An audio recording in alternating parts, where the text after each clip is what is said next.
Hilangnya Al-Quran berarti hilangnya dunia. Karena hilangnya dunia, kiamat ditandai dengan apa? Quran tidak ada di dunia ini. Tulisannya nggak ada, hafalan orang juga nggak ada. Ingat, hilangnya Al-Quran, hilangnya dunia.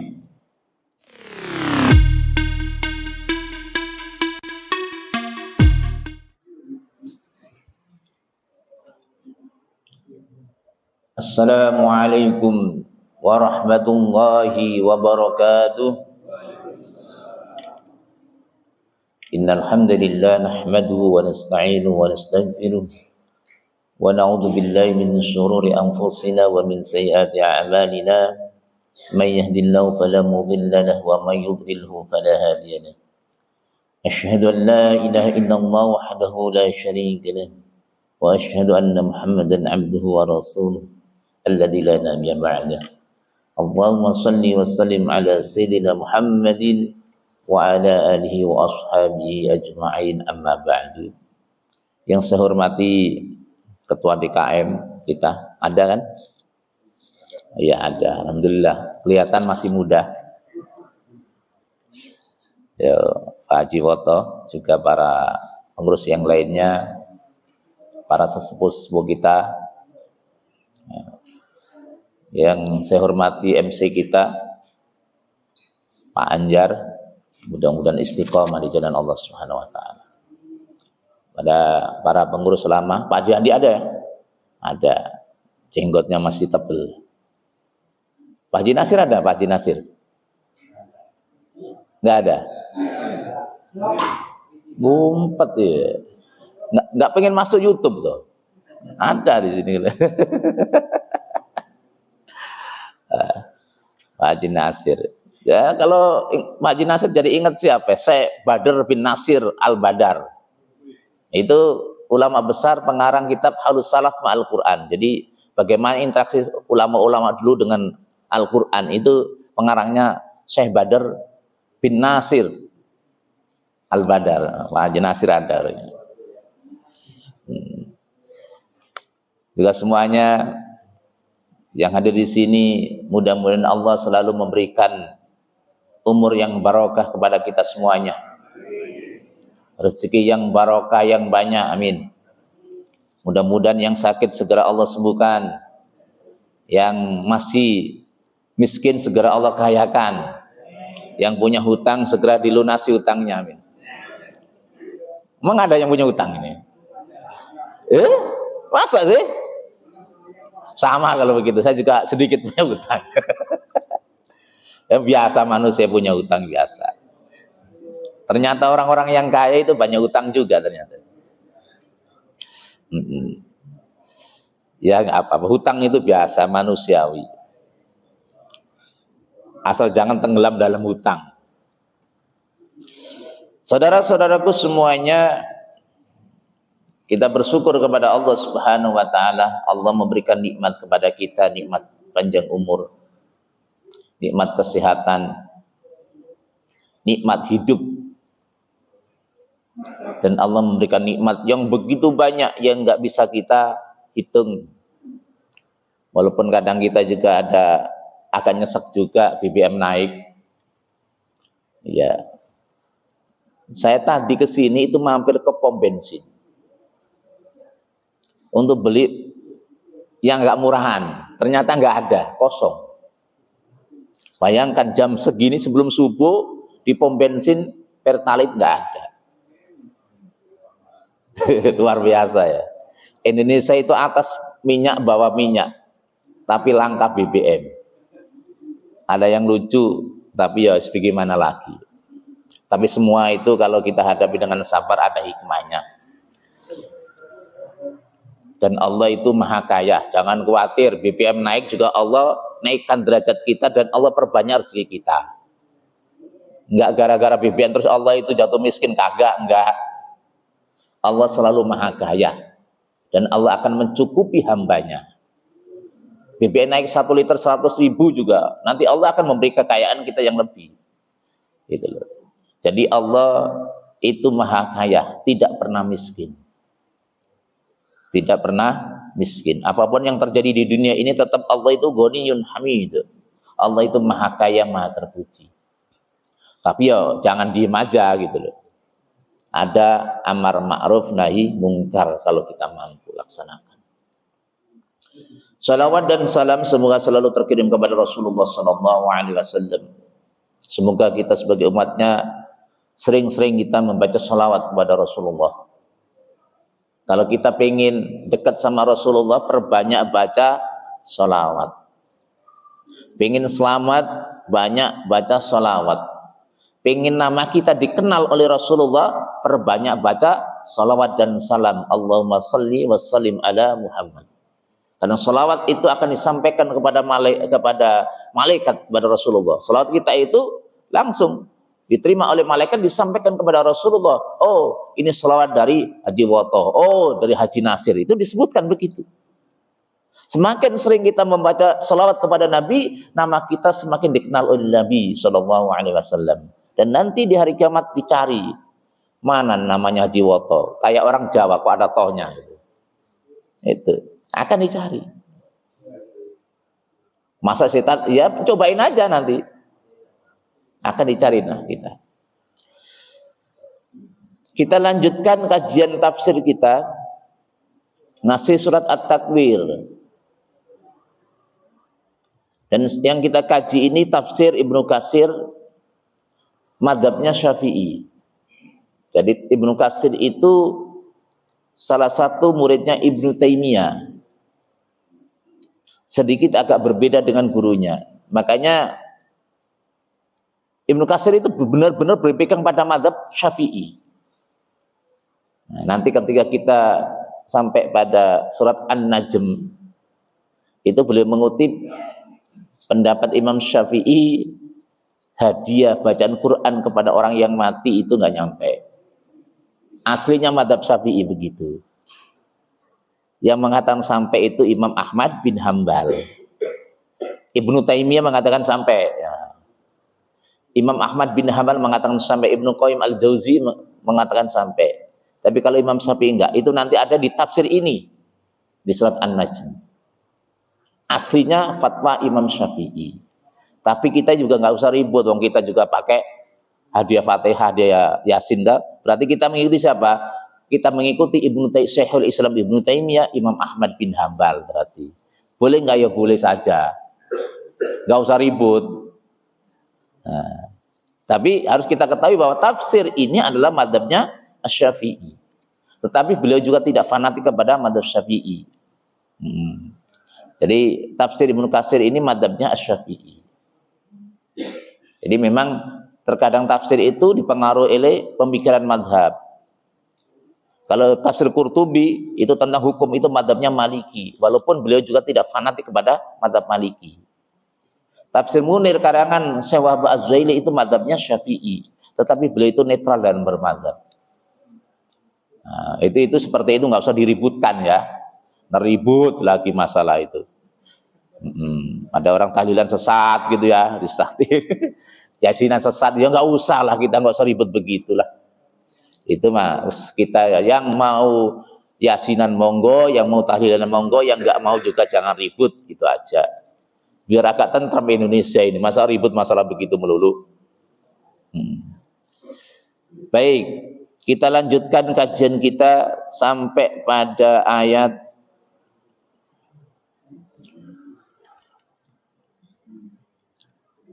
wa ma sahibukum bimajnun. A'udzubillahi minasyaitonir rajim. Wa ma sahibukum bimajnun wa laqad ra'ahu bil ufuqil mubin wa ma huwa 'alal ghaibi bidhanin wa ma huwa biqauli syaitonir rajim. Wa ma sahibukum bimajnun, dan temanmu yakni Nabi Muhammad itu bukanlah sekali-kali orang yang gila. Ini pernyataan ini, ayat ini untuk menepis anggapan orang-orang kafir, wabil khusus kafir Mekah, Muhammad itu gila. Memang awal-awal Islam di Mekah itu seperti itu. Rasulullah dikatakan gila, tapi ya dijuluki Al-Amin. Tapi orang kafir juga menjuluki Muhammad. Kan aneh tak? Jadi nama Muhammad ini bagi orang kafir si malakama. Satu sisi Nabi Muhammad dikatakan gila, tapi dikatakan Muhammad itu gila. Loh, Muhammad itu orang yang terpuji.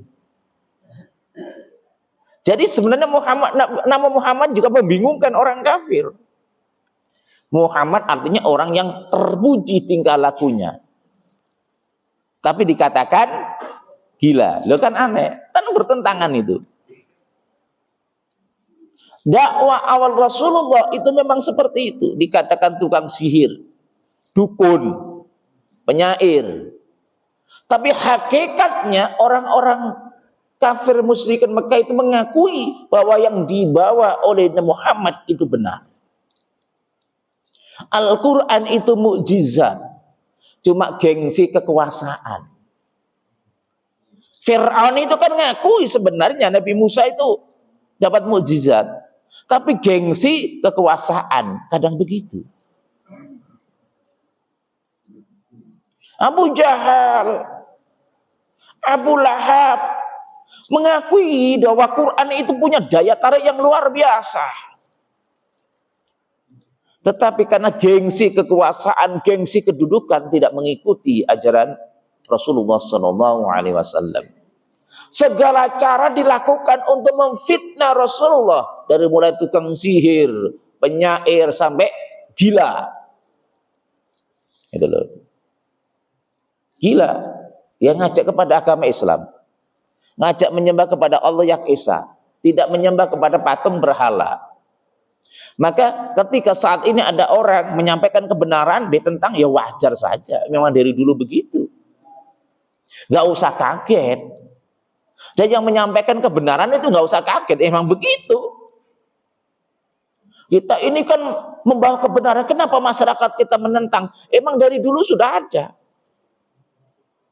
Tugas kita adalah menyampaikan kebenaran dengan bil hikmah wal mau'izatil hasanah, dengan bijaksana, dengan bahasa-bahasa yang cakep. Ditentang, ya itu memang seperti itu. Kurang apa fasihnya Rasulullah menyampaikan kebenaran? Ditentang. Kurang apa para nabi-nabi dulu juga ditentang? Itu sudah biasa. Itu sudah biasa. Kita itu kepengennya semua orang ikut kita gitu. Ya nggak bisa juga. Iblis masih ada kok. Rasulullah kurang apa sih? Dikatakan gila. Tapi ayat ini turun untuk menepis anggapan mereka, wa ma sahibukum bimajnun. Karena Rasulullah itu membawa ayat Quran yang menandingi syair-syair orang Arab. Orang Arab itu kan lagi duduk itu bisa bersyair langsung tanpa pakai dikarang-karang, dengan tertata rapi nadanya, sajaknya. Itu luar biasa orang Arab itu. Mau perang juga bersyair dulu. Dan syairnya juga cakep gitu, indah gitu, gitu. Makanya kan di dalam kitab-kitab banyak syair-syair tentang syair-syair ilmu nahwu, ilmu sharaf itu kan banyak. Jadi tertata. Qala Muhammadun huwa ibnu Maliki Ahmadu Rabbil khair Maliki. Itu. Jadi yaqulu raji rahmatil ghafuri doman Sulaiman wal Jamzuri itu gitu. Emang begitu. Nah, Al-Quran itu untuk menandingi. Dikatakan gila. Wa ma sahibukum bimajnun. Nih. Walaqad ra'au bil ufuqil mubin. Dan sesungguhnya Muhammad itu melihat Jibril di ufuk yang terang. Jadi tugas malaikat Jibril itu kan menyampaikan wahyu. Dan sudah kita bahas bahwa kedudukan malaikat Jibril itu di atas malaikat-malaikat yang lainnya. Muto'in sama amin. Memang malaikat Jibril itu bukan malaikat biasa. Tokohnya malaikat ya malaikat Jibril itu. Karena tugas malaikat Jibril kan berat. Apa? Membawa wahyu. Dan ingat, sudah kita bahas, boleh dibilang hampir setiap ayat atau surat yang turun, yang dibawa oleh malaikat Jibril itu dikawal ribuan malaikat. Ini ada di dalam kitab Al-Itqan fi Ulumul Quran karangan Syekh Jalaluddin As-Suyuti. Ayat kursi ribuan malaikat, bisa 30.000 malaikat.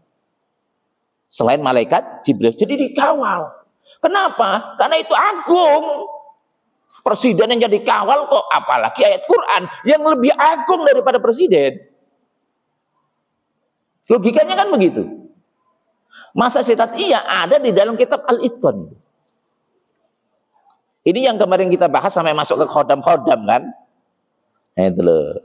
Padahal bukan begitu, dikawal. Al-Fatihah turun dikawal. Ada sampai 80.000 malaikat yang mengawal. Bayangkan, kenapa dikawal? Takut disambar, dicuri oleh iblis, oleh setan. Itu loh. Dikawal, dijaga ketat. Jadi turunnya itu nggak sembarangan. Di samping malaikat Jibril yang menyampaikan, tapi dikawal ribuan malaikat, bukan 1-2. Dan itu termasuk penghormatan. Ini termasuk ayat-ayat yang luar biasa. Makanya kita juga harus mengagungkan Quran dong, gitu loh. Kadang nenteng Quran seenaknya aja, kayak nenteng Quran. Makanya kan para ulama mazhab itu ketika kita menyentuh Al-Quran wajib suci dari hadas besar dan kecil, kan begitu. Ketika kita membaca disuruh untuk berwudu, penghormatan.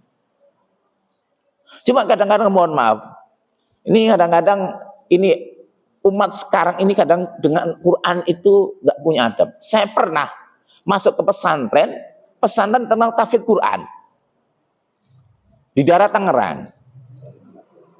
Itu Quran ini di tempat sampah. Uangnya Quran di tempat sampah. Dicampur dengan apa?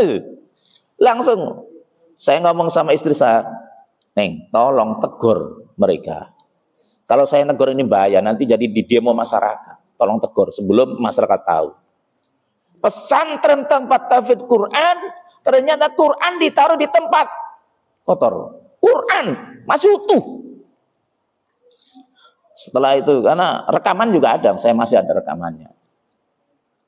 Itu, ya Allah, ini kok nggak punya adab sekali. Pada tempat tahfidz Quran. Loh, aneh loh. Tapi Quran dicampur dengan sampah. Tegur kata istri saya, kenapa Quran begitu? Katanya, mau dibakar. Gitu.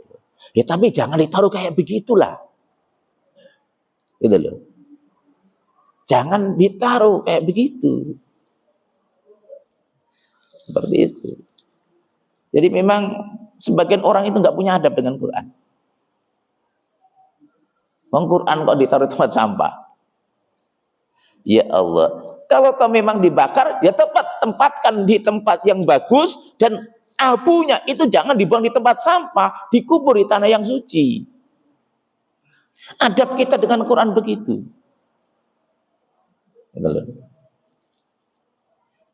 Seperti itu. Dulu ada ulama yang namanya dulu itu ada ulama yang sangat terkenal sekali, ucapannya itu seperti Nabi, luar biasa. Apa itu dia? Gara-garanya dia itu lewat di jalan, itu melihat tulisan Bismillahirrahmanirrahim. Kemudian dilap-lap. Kemudian dia punya uang 2 dirham, dibelikan minyak wangi untuk dioleskin sebagai tanda penghormatan. Apa yang terjadi begitu malam mimpi? Karena engkau telah menggugungkan kalamku, maka mulai saat ini aku angkat derajatmu. Diangkat derajat. Sehingga ucapannya itu, kata sahabat-sahabatnya, ini seorang nabi. Banyak didengar orang, banyak orang bertanya kepada beliau dan dijawab dengan kalam-kalam yang hikmah. Ucapan-ucapan yang penuh hikmah. Gara-gara apa? Gara-gara mengambil tulisan Bismillahirrahmanirrahim. Makanya Quran itu luar biasa. Wong turunnya dikawal ribuan malaikat kok. Wong masa ditaruh di tempat sampah. Tapi akhirnya kemarin saya lihat ke pesantren lagi, itu ternyata sudah nggak ada. Artinya sudah bersih. Ya mudah-mudahan itu ya sudah dibersihkan atau mungkin dibakar, tapi abunya juga ditempatkan yang bagus. Di tempat yang bagus. Karena memang sebagai tanda penghormatan kepada kita Al-Quran itu jangan ditaruh sembarangan juga. Al-Quran pakai bantal lagi repot. Itu loh. Jadi cara megang Quran juga kan ada adabnya. Cuma jangan ditaruh di tempat yang tinggi tapi nggak pernah kita baca, repot jadinya juga. Itu nggak punya adab juga. Ini kadang-kadang salah kaprah kita. Maunya Quran ditaruh di tempat tinggi Ustadz, biar kita itu tidak apa sembarangan naruhnya. Iya, tapi ya dibaca sampai ngepul itu penuh dengan tanah, itu debu. Nggak dibaca-baca, itu juga nggak punya adab. Nah, kita kembali kepada masalah ini. Walaqad ra'au bil ufuqil mubin. Rasulullah itu benar-benar melihat bentuk malaikat Jibril yang asli dengan punya 600 sayap. Sayap malaikat jangan digambarkan kayak sayap burung, tidak. Karena malaikat itu terbikin dari cahaya. Bagaimana bentuknya? Wallahu a'lam, saya juga belum pernah melihat. Ya, malaikat itu kan makhluk gaib. Karena kadang-kadang digambarkan apa kayak sayap burung. Dulu zaman saya masih kecil itu gambaran apa itu dulu itu banyak kan gambar Nabi Ibrahim menyembelih anaknya kan Ismail. Nah, terus ada malaikat pakai sayap. Itu biasanya waktu menjelang apa Lebaran ini banyak yang beli itu gambar-gambar itu. Zaman saya kecil dulu banyak beli gitu. Kayak gambar buruk kan? Itu kan dulu kan banyak itu. Nah, seperti itu. Banyak dulu dijual itu gambar-gambar waktu saya masih kecil. Jadi malaikat Jibril itu punya 600 sayap. Dan sayapnya enggak kayak sayap burung. Makanya kecepatan malaikat kan kayak cahaya kan. Namanya malaikat terbikin dari cahaya. Cepat. Maka buruk itu diambil kata al-barqi kan. Barqi itu kilat, cepat. Yang ditaiki Rasulullah waktu Isra Mi'raj. Malaikat itu kecepatannya luar biasa karena terbikin dari cahaya. Bil ufuqul mubin, di ufuk yang terang. Artinya Rasulullah SAW pernah melihat malaikat Jibril dalam bentuk aslinya di ufuk. Walaupun malaikat Jibril juga bisa merubah wujudnya. Ini kelebihan malaikat. Kalau kita ya begini-gini aja kan. Pak Haji Muhammad dari dulu begini aja, paling agak tua dikit misalnya. Kurusan kayak saya agak gemukan, nanti juga tua. Tapi malaikat itu bisa berubah. Merubah apa? Ya jadi laki-laki. Dan itu sudah terjadi. Ketika Rasulullah dengan sahabat datang malaikat Jibril dengan rambut yang hitam, pakaian yang putih bersih, kemudian ngobrol sama Rasulullah tentang iman, tentang Islam dan tentang ihsan. Ternyata itu adalah malaikat Jibril yang menyamar.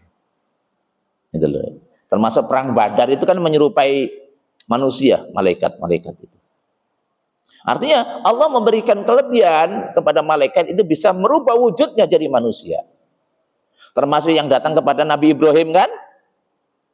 Itu loh, menggambarkan bahwa Nabi Ibrahim akan punya anak yang bernama Ishak. Itu juga menyerupai manusia. Bahkan kemudian dia apa? Dikasih daging sapi ya, daging panggang. Dia nggak dimakan. Malaikat nggak doyan. Teh manis juga nggak doyan, tapi saya doyan. Itu loh. Malaikat itu begitu, nggak doyan. Malaikat itu nggak punya nafsu, tapi punya akal malaikat. Kita kembali kepada masalah ini. Jadi malaikat itu bisa merubah, termasuk yang datang kepada kaum Nabi Lut. Itu kan dikira laki-laki yang, waduh, luar biasa gantengnya kan? Terpesona kaum Nabi Lut kan, nggak taunya malaikat datang untuk apa? Untuk menghadap mereka, karena memang terjadi kelainan seksual malaikat. Saudara-saudaraku semuanya, memang malaikat itu makhluk yang misterius, tapi harus kita yakini bahwa itu ada, karena memang kita belum ketemu. Tapi kalau kita ketemu, mungkin nggak balik lagi di dunia, karena kita akan ketemu malaikat maut. Ya kan? Pokoknya nanti ketika, mohon maaf, ketika kita sakit apa, ketika kita sudah melihat malaikat banyak banget, berarti sudah siap-siap. Tandanya apa kita? Sebentar lagi bakal mati. Ingat, ketika malaikat maut mau mencabut nyawa kita, itu ribuan malaikat datang dulu kepada kita untuk mengawal. Kok begitu ya? Kita akan ditandai malaikat sepanjang mata kita. Maka ada calon malaikat namanya takut kan. tengok-tengok begini. Itu malaikat kanan kirinya itu. Baru nanti malaikat maut datang, malakul maut. Jadi seperti itu. Jadi nanti misalnya Pak Jiwanto sudah melihat malaikat, ya udah. Nanti nggak bisa cerita sama saya, gini tuh bentuknya, nggak bisa, udah. Nggak bisa kan? Kalau mayit kan bisa, udah nggak bisa diajak ngomong kan dengan. Makanya kita suruh untuk talqin. Jadi kalau kita ketemu malaikat, kayaknya sudah nggak bisa ketemu lagi gini. Apakah bisa kita ketemu malaikat dalam bentuk yang lain? Bisa, tidak menutup kemungkinan, kadang menyamar juga kan malaikat. Tetapi ya kita nggak tahu kan, apakah dia malaikat atau tidak kan. Kayak kasus saya waktu di Masjidil Haram, waktu malam 27 itu berjubel manusia. Waktu malam 27 Ramadan, itu luar biasanya, Masya Allah. Berdesak-desakannya luar biasa. Baik di dalam maupun di luar Masjidil Haram. Saking banyaknya manusia, lautan manusia. Sehingga ketika selesai sholat tarawih itu jam istirahat kan, jadi tarawihnya itu kalau di Masjidil Haram itu 31 rakaat. Berapa witirnya? Kalau di Madinah itu 43 ya. Saya di sana kan sampai lebaran itu. Nah, waktu malam 27 memang puncaknya luar biasa. Ramainya luar biasa. Begitu saya keluar, istirahat sebentar kan jam 12 itu. Untuk makan karena belum buka, bukan belum nasi, belum buka.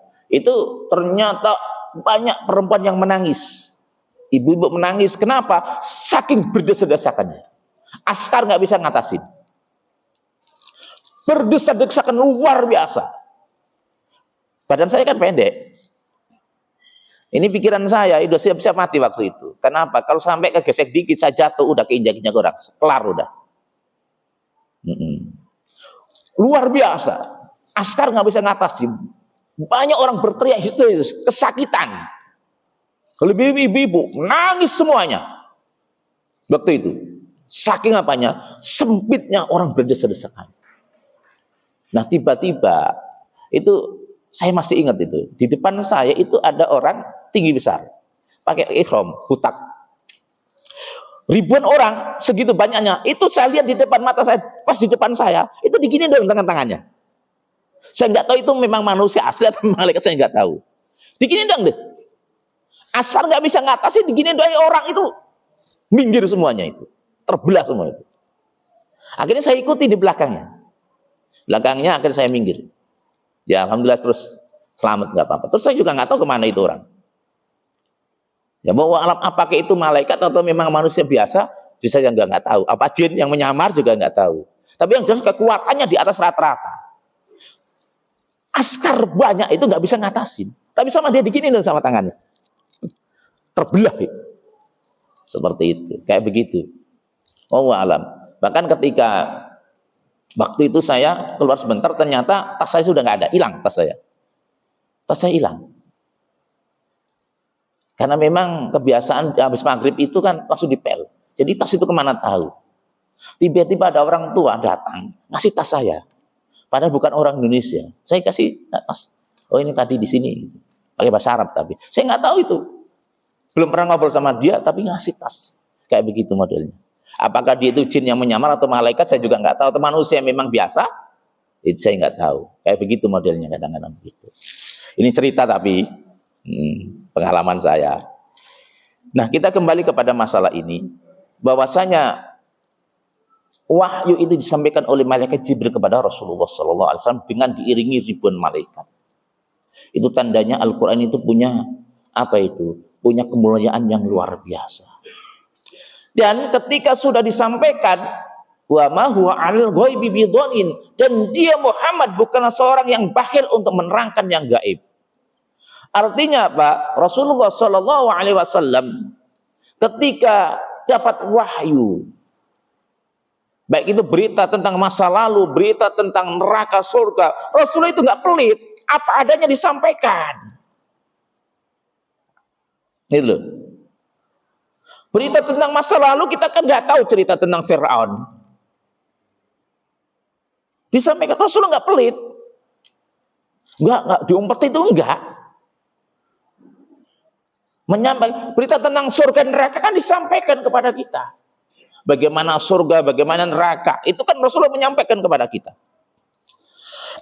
Itu kan urusan gaib. Berita tentang alam kubur kan disampaikan Rasulullah kepada kita. Itu urusan gaib. Rasulullah tidak pernah pelit untuk menyampaikan kebenaran. Nah, kita pun juga gitu, menyampaikan kebenaran jangan hitung-hitungan. Suruh ngajar Quran ngomongnya wani piro. Itu loh. Udah jangan hitung-hitungan. Rasulullah nggak hitung-hitungan kok. Adapun dapat hadiah ya kita terima. Itu loh. Rasulullah tidak pernah pelit. Coba andaikan Rasulullah pelit itu nggak sampai kepada kita ajaran Islam. Rasulullah menyampaikan apa adanya. Dan Rasulullah tidak pernah ngumpetin daripada wahyu. Maka satu ayat pun itu pasti disampaikan kepada Rasulullah, disampaikan oleh Rasulullah kepada kita. Nggak diumpetin itu nggak disimpan enggak. Nanti loh, enggak. Jadi Rasulullah itu tidak akan mengkhianat. Apa adanya dari Allah melalui malaikat Jibril lalu disampaikan kepada kita, disampaikan kepada para sahabat-sahabatnya, dicatat dan hingga saat ini terpelihara. Luar biasa Al-Quran itu. Satu ayat pun tidak hilang. Satu ayat pun tidak hilang. Jangankan satu ayat, satu huruf pun gak hilang. Apa adanya. Mana ada huruf yang hilang? Gak ada. Gak ada. Mana ada ayat hilang? Gak ada. Itu terpelihara hingga saat ini. Makanya alhamdulillah termasuk nikmat yang begitu besar kepada kita adalah Allah mengutus kepada kita Rasulullah SAW dan Allah memberikan Rasulullah yaitu Al-Quran yang disampaikan oleh malaikat Jibril kepada Rasulullah dan langsung kepada kita juga. Ini merupakan kenikmatan besar. Kenikmatan besar yang luar biasa. Sehingga kita hidup bisa tertata, mengerti halal dan haram itu dari situ. Dan Al-Quran ini adalah kitab yang abadi sampai kiamat. Hilangnya Al-Quran berarti hilangnya dunia. Karena hilangnya dunia, kiamat ditandai dengan apa? Quran tidak ada di dunia ini. Tulisan yang nggak ada, hafalan orang juga nggak ada. Ingat, hilangnya Al-Quran, hilangnya dunia. Nanti Pak Haji Moto kalau menjelang dia nggak akan ketemu tuh ayat Quran, enggak. Jadi kosong. Dan tidak ada orang pun yang hafal Al-Quran walaupun sepotong. Semua dicabut. Berarti orang rusak, ya pasti rusak. Makanya kita itu sekarang masih bisa melihat Al-Quran itu luar biasa. Nanti Al-Quran itu diangkat. Sehingga Rasulullah menggambarkan yang tersisa itu cuma engkong-engkong aki-aki ini yang cuma bisa mengatakan la ilaha illallah. Itu pun nggak tahu maksudnya. Nggak ada orang sholat nanti. Al-Quran abadi, ketika Al-Quran sudah nggak ada berarti dunia segera hilang. Begitu aja. Ini luar biasa. Makanya alhamdulillah Quran sekarang banyak. Tulisan-tulisannya banyak, maka jangan sia-siakan, harus kita baca. Harus kita pelajari, harus kita amalkan dalam kehidupan sehari-hari. Kita mboknya punya target gitu loh. Berapa hari sih kita khatmul Quran gitu loh. Usahakan, apalagi usia kita sudah nggak muda lagi misalnya ya. Coba Pak Haji Moto satu, mungkin seminggu khatmul Quran.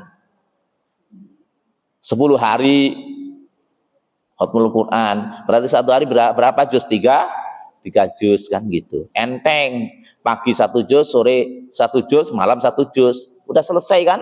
Setiap 10 hari khatmul Quran. Harus begitu. Dan kita harus punya target. Jangan gimana sempatnya aja, nggak bisa begitu dalam ibadah. Baca Andi palingnya 5 hari. Berarti 1 hari berapa? 6 juz. Ya gampang tuh. Kita punya target. Punya target. Oh, kita memang benar-benar nggak ada waktu. Minimal yang kita baca apa? Tiap malam surat Al-Mulk. Itu yang kita baca. Kalau benar-benar kita nggak ada waktu untuk baca Quran, minimal setiap malam kita baca surat Al-Mulk 30 ayat. Itu minimalnya. Udah mentok itu. Kalau baca yang lain nggak mau, Al-Mulk nggak mau, ya kebangetan juga. Jadi kebangetan. Kita punya target. Karena memang Allah memberikan nikmat berupa Al-Quran itu adalah untuk kita baca, kita pelajari, dan kita amalkan. Dan kita ajarkan kepada orang lain. Ini salah satu nikmat yang besar yang harus kita syukuri. Dan Al-Quran ini sebagai obat. Obat penyakit, baik itu penyakit fisik maupun penyakit jiwa. Dan saya sering membuktikannya. Saya sering mempraktekkan ayat Quran yang ternyata bisa untuk mengobati penyakit fisik dan penyakit jiwa. Orang-orang stres dibacaan Quran itu lama-lama sembuh. Nggak percaya, cobain aja. Penyakit hati, ada kesombongan, ada ketakutan, coba sering baca Quran, nanti itu hilang. Sampai saya pernah praktek, saya itu, ini kan kecelakaan, mengsol kan ini, sakitnya luar biasa. Saya baca ayat Quran itu sakitnya hilang. Dan mohon maaf kalau banyak kata yang salah dan lain sebagainya, ya namanya manusia. Mudah-mudahan Allah memberikan ampunan kepada kita semuanya. Kita tutup dengan doa, Allahumma shalli wa sallim ala sayyidina Muhammad wa ala ali Muhammad. Alhamdulillahirabbil alamin. Hamdan yafi ni'amahu wa yukafi mazidah. Ya Rabbana lakal hamdu kama yanbaghi li jalali wajhil karim wa 'azimi sultanik. Rabbana ighfir lana dhunubana wa israfana fi amrina wa tsabbit aqdamana wansurna 'alal qawmil kafirin. Rabbana ighfir lana dhunubana wa li walidayna warhamhum kama rabbawna shighara. Rabbana ighfir lana dhunubana wa israfana fi amrina wa tsabbit aqdamana wansurna 'alal qawmil kafirin. ربنا لا تؤاخذنا إن نسينا أو أخطأنا ربنا ولا تحمل علينا إصرا كما حملته على الذين من قبلنا ربنا ولا تحملنا ما لا طاقة لنا به واعف عنا واغفر لنا وارحمنا أنت مولانا فانصرنا على القوم الكافرين ربنا هب لنا من أزواجنا وذرياتنا قرة أعين واجعلنا للمتقين إماما اللهم إنا نسألك حسن الخاتمة ونعوذ بك من سوء الخاتمة ربنا آتنا في الدنيا حسنة وفي الآخرة حسنة